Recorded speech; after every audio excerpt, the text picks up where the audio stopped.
C'est pour moi l'élément le plus important de ces expériences de mort rapprochée. Les patients affirment que, mis en présence de cet être d'amour qui les accompagne, ils découvrent un panorama de tout ce qui a été leur vie, depuis leur naissance jusqu'à cette mort qui les appelle.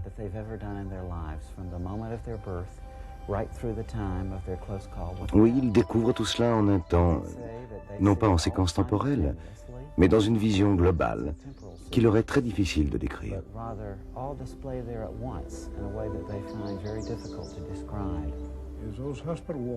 Tandis que les murs de l'hôpital s'estompaient, j'ai vu les plus minuscules détails de ma vie. Depuis ma naissance par césarienne, et même mes 20 ans. Dans cette lumière, j'ai eu une vision panoramique de ma vie. Depuis ma naissance jusqu'aux événements les plus récents.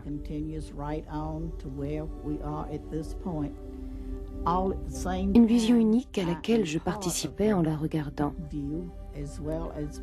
Je faisais ces choses en même temps que je les voyais. C'était comme un film que l'on projetait en accéléré. J'éprouvais les sensations liées au spectacle que j'avais sous les yeux, mais je pouvais m'en abstraire, observer autour de moi différentes choses qui s'étaient passées à différentes époques de ma vie.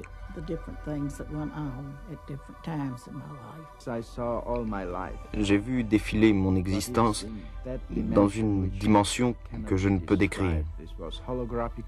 C'était une vision holographique. J'en étais à la fois l'acteur et le spectateur, comme au théâtre.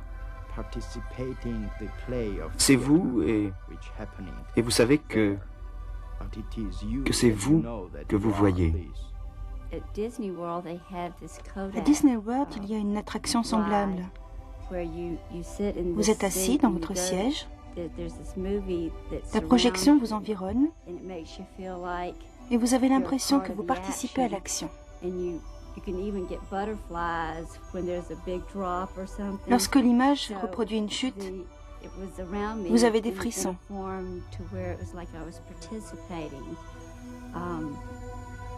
Cette vision m'intégrait, c'était comme si je participais, en esprit et en pensée. Il me semblait que je vivais toute une vie de souffrance en une période très courte.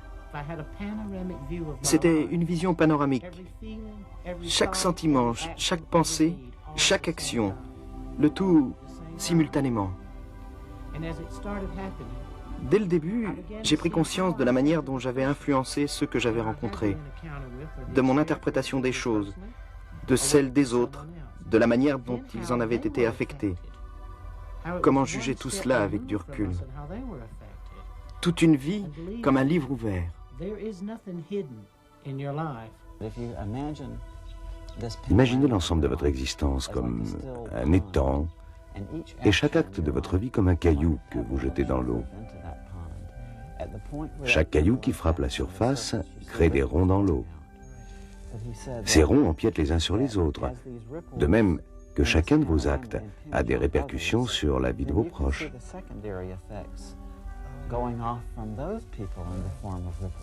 Cela illustre à quel point nous sommes liés les uns aux autres, à quel point notre manière de penser et d'agir exerce une influence sur ceux qui nous entourent. C'est de cela que nos témoins prennent profondément conscience.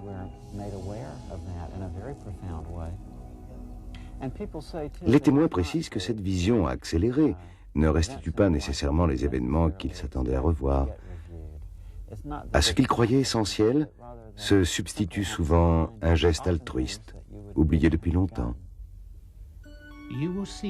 On redécouvre des gestes que l'on a accomplis de bon cœur.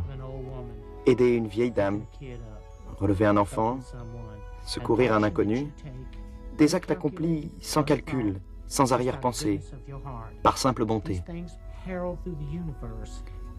Tout ce qui n'est pas généralement considéré comme quelque chose de grand ou d'important. Toute la valeur de quelques petits détails. Ce que j'avais toujours considéré comme essentiel n'avait plus d'importance. Ne comptait plus que de petites attentions portées aux autres. Aider les autres, les aimer, leur donner un coup de main, et profiter en retour de leur affection.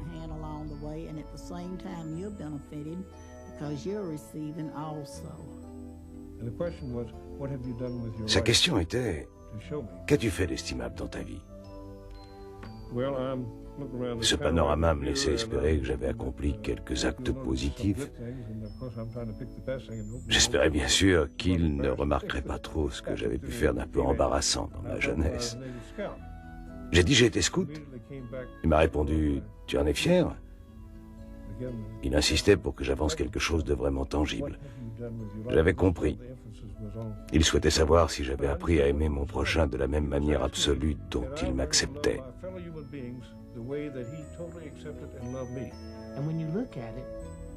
L'essentiel était de s'observer soi-même d'un œil critique. Il ne s'agissait pas d'être condamné ou d'être jugé. Il n'était question que de dire « Regarde-toi, rends des comptes à Dieu sur tes actes et tes ambitions. » L'expérience de la mort, c'est l'expérience de l'amour.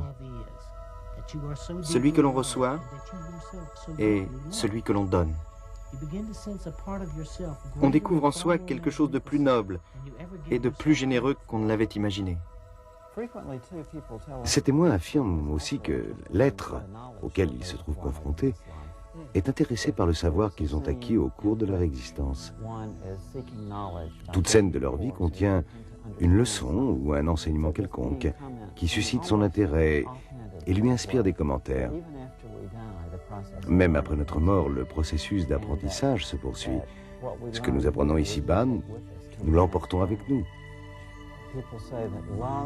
Au-delà du message d'amour, il y a celui de la connaissance et de la compréhension qu'ils ont acquise au cours de leur vie.